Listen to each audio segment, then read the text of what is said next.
Welcome to the AdTechGod Pod, your window into the world of advertising technology and the people behind it. I'm your host, AdTechGod. Welcome to another episode of the AdTechGod Pod, where we speak to the marketing leaders of our industry. Today's guest is Mike Zeman, the Chief Marketing Officer of Life360. Mike's been with Life360 for over 2 years and leads on all the marketing and communications for the company. Mike's held some really impressive roles over the years. He's worked at some companies you may have heard of, one of them being Square, another Google, Netflix, Publicis Group, Comscore, Yahoo, and Starcom. And if you haven't heard of any of these companies, you probably have never worked in advertising, so welcome to the pod. Before I get started on this episode, I do have to disclose it's a sponsored episode, but that does not change the format. And I'm really looking forward to meeting Mike and understanding what Life360 is doing in the market. Mike, thank you for joining me on the pod. Pleasure to be here, and hearing that list makes me feel old, but that's okay. It's been a really fun, exciting journey over the last 25 years. Yeah, but great to be with you. Mike, I can't tell you, I've interviewed probably just on this podcast close to 130, 140 people at this point, between multiple guests on one or just, individuals. You've worked for some serious companies, really impressive. So I'm really looking forward to chatting and kind of understanding your perspective of the market and where things are heading, as well as a little bit more about you. Appreciate it. If you want to take me back, can I get a good understanding of how you landed at Life360 and how all this experience at all these great companies got you to where you are today? Yeah, I was fortunate to grow up on the agency side. I actually got to work for Rashad Tabakawala. I think probably a lot of your audience know who he is in the Chicago ad scene. So learned a ton there. I came out west, worked for Netflix for a number of years, and kind of continued to broaden my scope, went over to Google and Square. And then, I'd always said for years, I never want to be a CMO, right? I like having kind of that shield, between myself and the board and all the tough questions. And then, thought that was kind of being a little bit of a chicken. So kind of made the leap and came over to Life360. I had actually been using Life360 for 6 or 7 years before I came over. I've got 3 kids. Now 2 are driving age, and so kind of really a wheelhouse customer right in the ICP for Life360. So knew and loved the product. Got to know the CEO and the board and the founder really well, and they are huge believers in marketing. They want to take big swings, and it just felt like the right opportunity and the right culture for me to come over. How do you feel working at, so this is an app for safety. You worked at Square, Google, Netflix, streaming solution, and agency. As a CMO, do you feel like a lot of the learnings you had from those prior companies carried over into a company that's, so focused on safety and family and trust? Yeah, I think all of them, it doesn't matter where you are, if you're B2C or B2B, it's all about customer centricity, right? It's understanding the problems that people are dealing with and figuring out, can I help address these problems differentially better than alternatives on the market? So whether that's, helping restaurants, get paid properly or sort of maximizing cash flow, or working on Google Play, understanding how to create a better experience for gamers worldwide, or coming to Life360 and really thinking about how do I help families and just create a little bit of peace of mind for them. Those skills are all transferable. I would say each of those stops along the way, I learned something different functionally. Google is a fantastic product marketing organization, so I learned a ton about PMM work there. Square was great at creating experiential marketing, a great sort of out of home, in the neighborhood, in the community type advertiser. So learned a ton there. Netflix, honestly, I learned the most about what it takes to build an incredible culture from Reed and the leadership team there, which I carry with me today. So yeah, you definitely take each piece and sort of build upon it along the way. And this CMO gig for me is really about, okay, I have points of view on everything. Now let me kind of put it out there to the test and see if it works or not. And, that's kind of the most fun part about this is it's kind of a litmus test for my own capabilities and learnings. It's incredible because, Life360 itself is an app and it has its core product and market. And the reason why people download it is for the particular reason, which is the safety and taking care of your family. But you guys have kind of pivoted, and now you have, well, not pivoted, you now have an advertising solution and market. And as a app that's really built on safety and trust, how does that work for you, and how do you maintain that trust without compromising the happiness of your users? I guess I would start with, we are a family connection and safety app today, right? That's the core of the product experience. But we're on our way to becoming this family super app. So we think, we'll have first and third party, services and solutions to really address lots of different problems for families, right? Keep my family safe is one of them. Keep my family coordinated is another one. That's kind of where we started. But help my family save money, right, is a good example of another one. Help me manage the situation I have with an aging parent that doesn't live near me, right? These are good examples of things that we're trying to address in different stages today, sort of en route to becoming that family super app.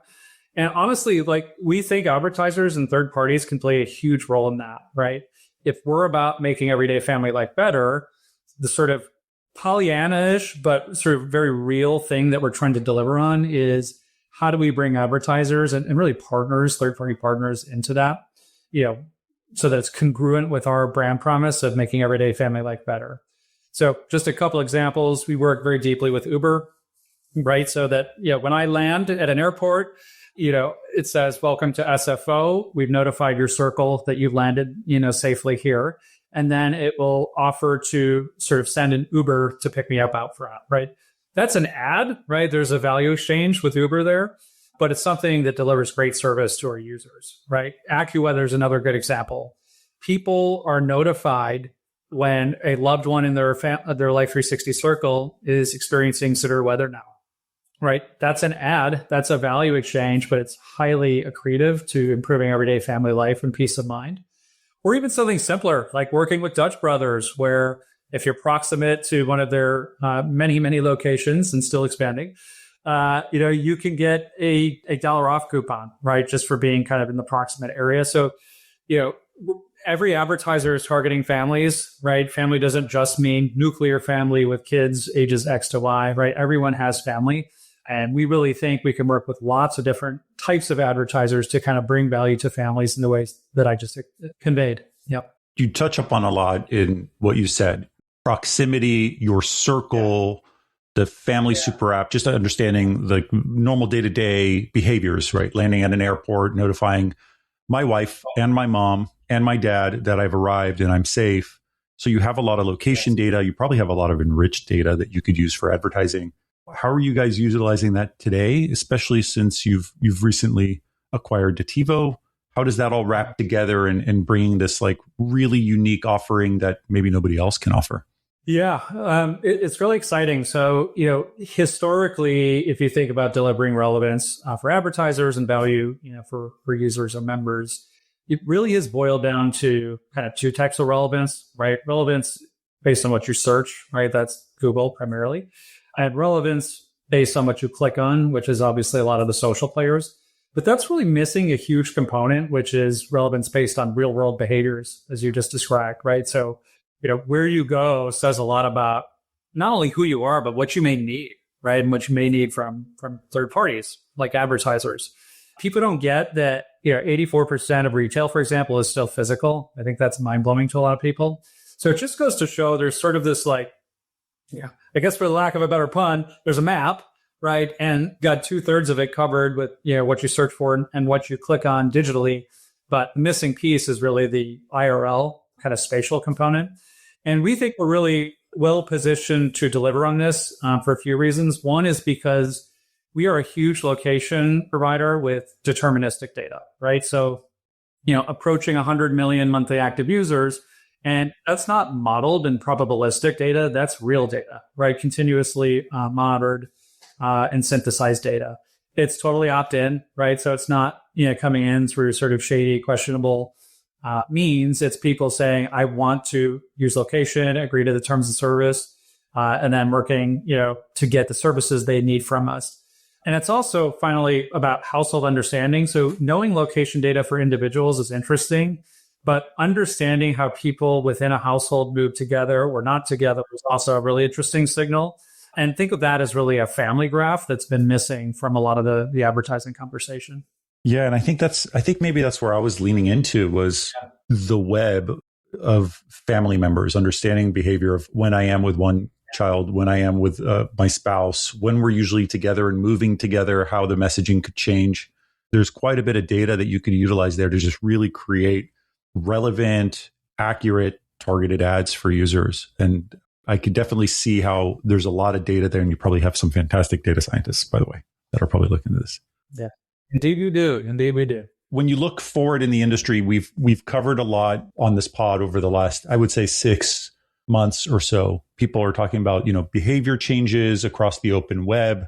You obviously have a moat around that. It's not the open web. You've got your app, you've got your users. Behavior changes for search, that's changed as well. They're moving to LLMs. But I would love to hear your perspective. Like, what are some trends that you're excited about over the next 6 to 12 months? And this can be related to Life360 or not. But what excites you about what's happening in the advertising industry? Never a dull moment. But no, I think it's, I've been in the ad space for just about 25 years. And I've never been more bullish about marketing's value. I hear a lot of talk about advertising is just less relevant. Brands don't matter as much. And I just don't think that that's true at all. And I believe marketing is really most effective at its extremes, right? And so what I mean by that is, you probably heard the barbell example before, but I think marketing is best when it's really evocative, like really kind of breaking through the noise, putting brands in the zeitgeist, et cetera. And then when it's really performant, right? So it's driving results for an advertiser or, member value, right? So delivering something a user wants, right? Which an advertiser can facilitate. And I think we're better now at both of those things than we've ever been, right? You think about storytelling and the explosion of video. I mean, CTV is like the epicenter of every conversation that I have, right? And there's so much video first thinking out there, which I think is great because video right now, at least, is the most evocative, format because of the sight, sound, and motion of it. I think about, conversion oriented marketing and what agentic auto optimization, right, is doing, what we can do with creative permutations to kind of find the right winners, the right message for the right person at the right time, et cetera. And we're just getting better at both of those things. And I think we're doing less of the stuff that's in the middle, which I think is right. And where not only folks like myself can kind of stay employed, but obviously as agencies think about their future, those things are more fun, I think, than a lot of the stuff that's kind of in the middle. So I'm excited to see how that space evolves. I would say, AI is interesting as well in that, there's all these unknowns out there right now, right? And I think it's triggering togetherness in a way I haven't seen within the industry before. And I'm not sure it's fear-based, although I think it's partially fear-based at least. It's more like, how do we figure out as a community how to prepare for this thing? And so there's this intensity of knowledge sharing that's happening like I've never seen. I've been to more valuable networking dinners this year than at any point in my career, having that conversation and being part of it. And I think it's also facilitating a really healthy respect for early career folks. I know it's really hard right now, for people coming out of college and trying to find work.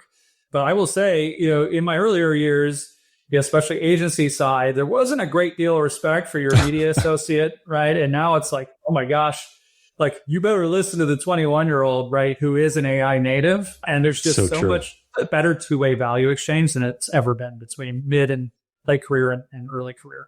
I want to talk about two of the points that you brought up, and then I would love to hear some advice from you as someone who's so successful and accomplished in marketing and working at these companies. But I think the first one is the brand building topic that you talked about. I do feel that there was a long period of time where brand building was not as important. It was really a performance-driven ad economy, if you want to call it that. It's all performance. It's all just how do we get ROI? What are we spending? How much are we getting back? What's our ROAS?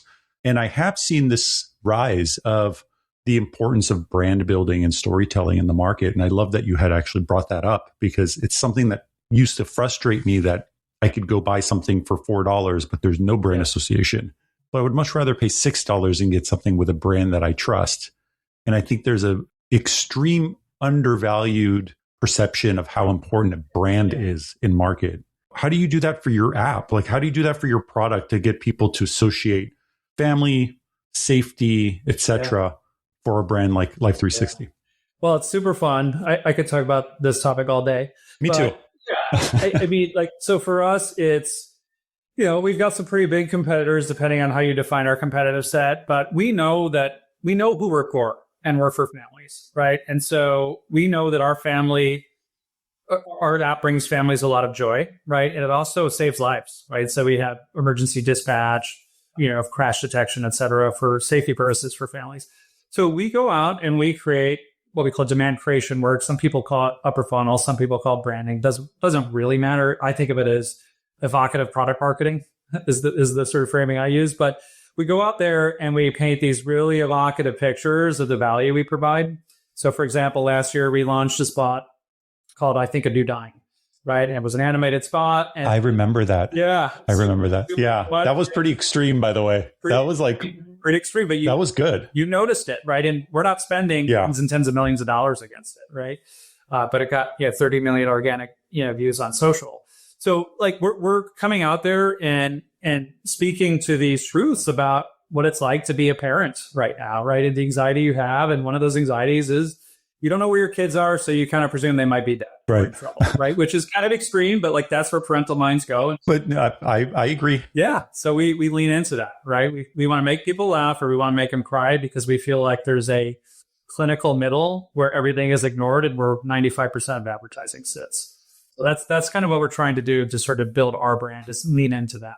It's funny because I leaned into, I think this account in particular has changed so much over the last year, probably because I'm way busier doing normal work rather than just focusing on the pod and community and pieces. And that's okay. And I think that's an evolution. But I used to lean in a lot on the emotion piece, the frustrations in the market, the frustrations for employment, the frustrations for employees, and for companies overall. And you're right. When you touch up on emotion, it is probably one of the strongest marketing tactics you can do. If it resonates, it really resonates, and people just remember. And I think that's one of the big things that I focused on with this was like, what are people really feeling that they're not talking about? I can do this because I'm anonymous, so I'm just going to post it. Totally. Think about this. Like, advertising is content, right? Do you want to go to a movie theater and see something that's like neutral or benign? Like, no, you want to go feel something, right? Whether it's funny or horror or whatever it might be, a romance, whatever. So why do we have so much advertising that's not doing the same thing if it's content, and it's content to persuade people? I totally agree. When it comes to AI, it's kind of the second topic you had brought up.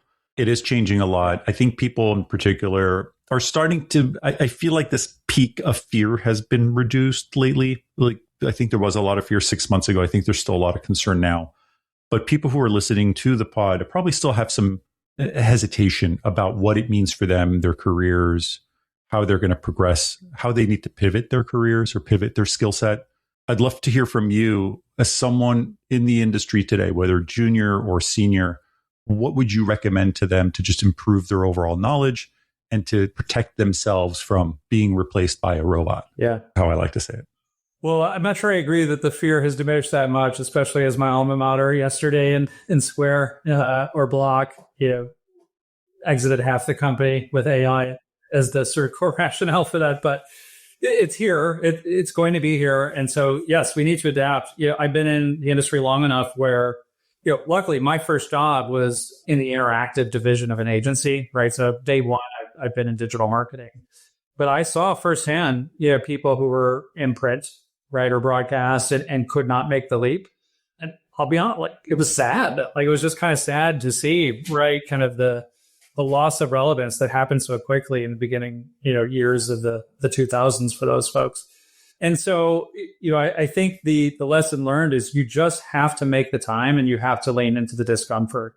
I've been spending a lot of time with Claude Cowork this week, really trying to see, I've been sort of using it at the base level, but what are the more sort of 201, 301 kind of things that I can do with it so that I can understand its value and try and stay on top of, the emerging trends so that I don't become irrelevant, right? And the same is true for my team, and I'm kind of pushing on them, for the same thing. So honestly, it really comes down to you have to fight the urge for complacency and put yourself in an extreme place of discomfort if it's not something that's coming naturally to you, especially. Mike, one of the ways I keep myself up to date is I am a vibe coding junkie. It has gotten to the point where I've created some of the coolest and yet most ridiculous apps.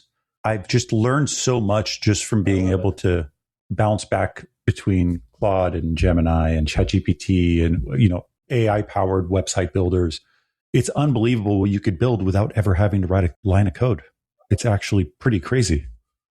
And, we all have these sort of moments, both personally and professional, where it's like, I know exactly where I was when X happened, right? And it's like this visceral feeling.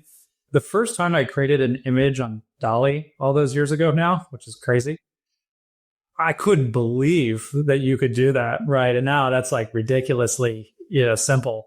So it's fun to be a part of this evolution for sure. I remember waiting to get access. Remember that? Now it's like you click a button, create an image of this, and it's like, here's the image. Okay, I know we chatted before the pod a little bit. You had mentioned things like the importance of mentorship, the importance of networking, and just like being up to date. And I feel like maybe we touched up a little bit on the educational aspect of it, just, get uncomfortable, try something new. But I'd love to hear, in terms of mentorship and networking, what's a good strategy there? What do you recommend to the people listening? Well, for networking, I think it's, kind of scan the landscape and see what companies and individual marketers are doing the kinds of things that you aspire to do. And, finding out the places they're going to be and or being bold enough to reach out directly and, having conversations, with them, right? Whether that's part of a group dinner or individual coffee, or what have you.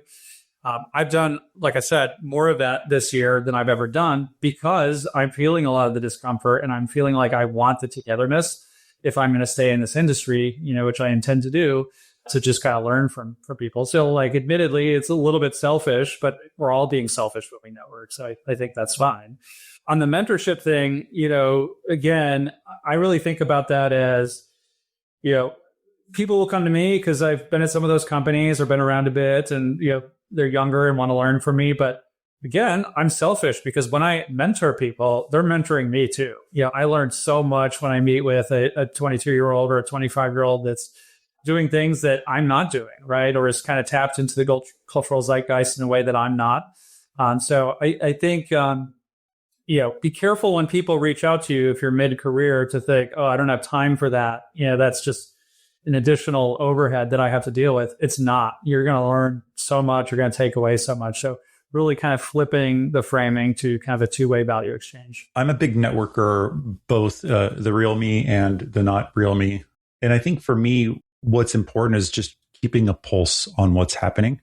And I think it's a really underestimated benefit of just talking to people, like being able to allocate an hour a week or 2 hours a week to just have a conversation with multiple people, even if it's just like, hey, how's work going? And they let you know, it gives you an idea like, hey, spend is up. Hey, there's challenges in employment, like budget cuts. It just keeps you dialed into what's happening. And in return, they're also getting, some of the benefits of hearing, hey, it's okay. This is a phase. Like, we'll move through it. You should focus on these products. And like the ability to just network and bond with a 30-minute call is unbelievable. It is. And you're alluding to it, but it's also like cathartic. Like, I'm going to let some of this out, right? With somebody who probably can empathize what I'm dealing with. There's so much value in that. Right. Your family doesn't always understand. Luckily, my wife's an ad sales. She does, but. Oh, really? Yeah. No, see, mine, I mentioned something. It's like, I have no idea what you're talking about. I'm like, it's okay. Something didn't work out the way I thought it might work out. Yeah. Totally. Mike, I really appreciate you joining me today. Thank you. And thank you to Life360 for sponsoring this episode. But Mike, this was a fantastic chat. Thank you. Thank you for joining me. It's been a pleasure. Thanks so much. Thanks for tuning in to another episode of the AdTechGod Pod, a podcast for the people, about the people. Stay connected with me for more insights, trends, and interviews in the realm of ad tech. Don't miss out on the latest updates, so follow me on X, Instagram, and connect with me on LinkedIn. Don't forget, ATG Slack community has insights, networking opportunities, and jobs. Keep the conversation going and stay at the forefront of ad tech innovation.